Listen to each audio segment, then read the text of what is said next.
Hello, everybody. Dr. Rick here, dropping in on you. Hope everybody is having an unbelievable start to your week. First of all, I want to thank everyone who took the time out to wish me a happy birthday on yesterday and uh, over the weekend. Look, I'm going to get right into this.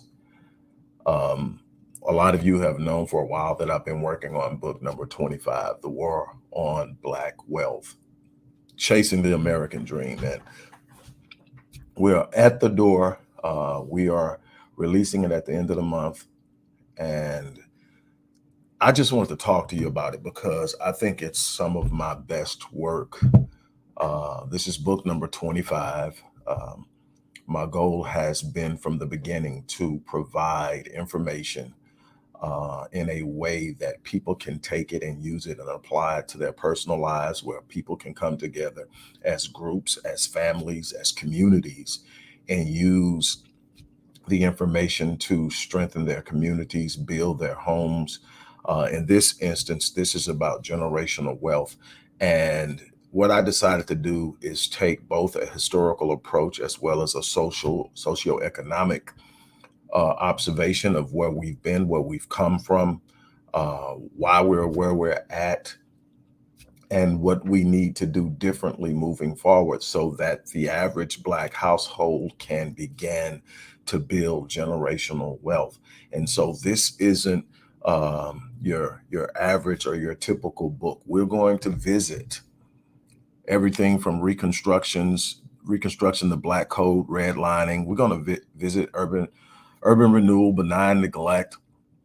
We're going to look at a lot of different things that were put into place that definitely interfered with the ability of Blacks to build generational wealth. But we're also going to look at the enemy within. We're going to take a look at some of the practices and behaviors that have stymied or stifled our desires, our moves, our ambitions to close the wealth gap. The racial wealth gap is widening. And I'll give you an idea of what I'm talking about when I talk about internal issues, the enemy within.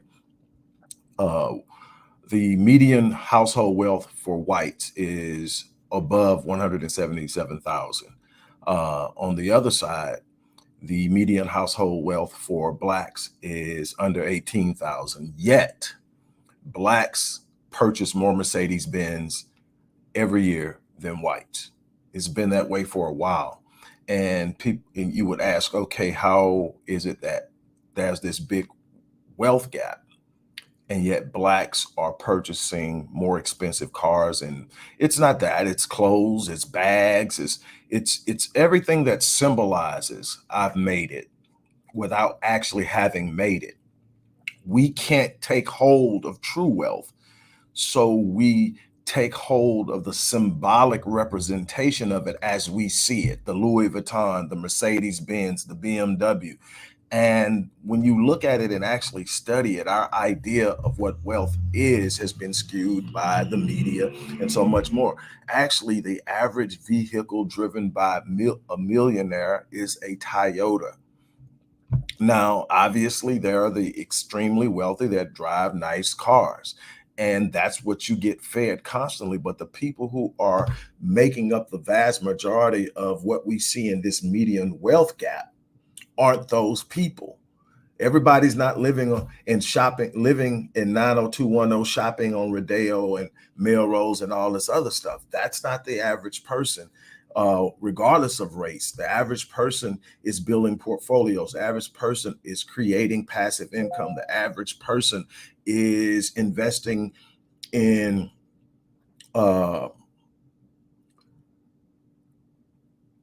things that appreciate. The average person who's building wealth understands the power of compound growth.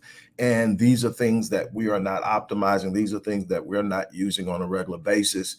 And so the first part of the book is about all the things that were put in place once we were freed, or quasi-freed, from slavery. All the mechanisms that were put into place that limited our ability and consistently lended to their head start in this wealth building race. and why the gap is so wide, and why. But what happens is when you can't have something, you look for the closest thing to it, and most of the time that's symbolism. That's why we are constantly fed symbolism as a means of appeasement, is because we're so used to accepting it that we take it as a victory. We take being able to drive a Mercedes as a win, even though we don't have the same amount of assets as the person on the other side of the spectrum. So what's happening? We are looking as if we have it versus actually executing the principles and the protocols and the behaviors and the mindset that creates it.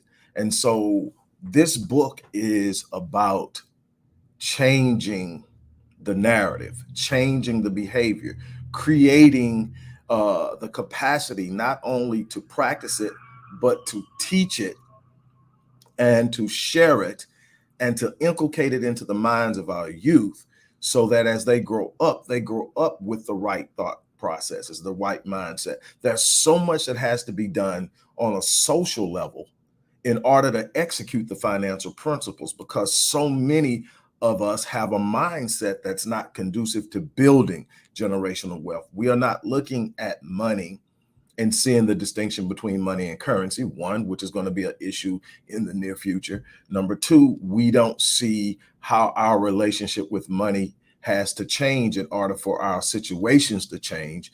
We keep thinking that if we find the money, we're going to find everything else we need.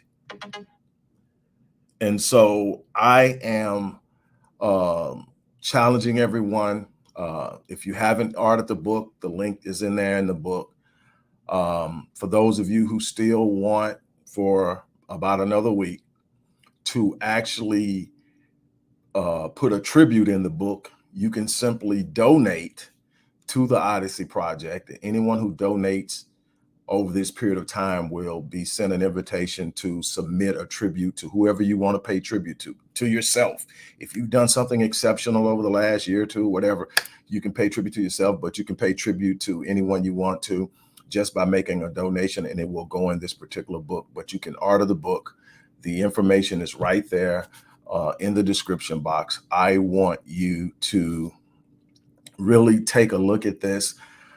Again, I think it's some of my best work. I'm excited about it. We'll be talking about it a lot over the next several weeks as we push to get it out there and in the hands of people. So again, if you want to place your order, the link is in the description box. Again, thanks for all the love and the support. Thanks for everything that's that you are that you did, and wishing me a happy birthday. Again, I'm out of here. I'll talk to you soon. You guys have an unbelievable day.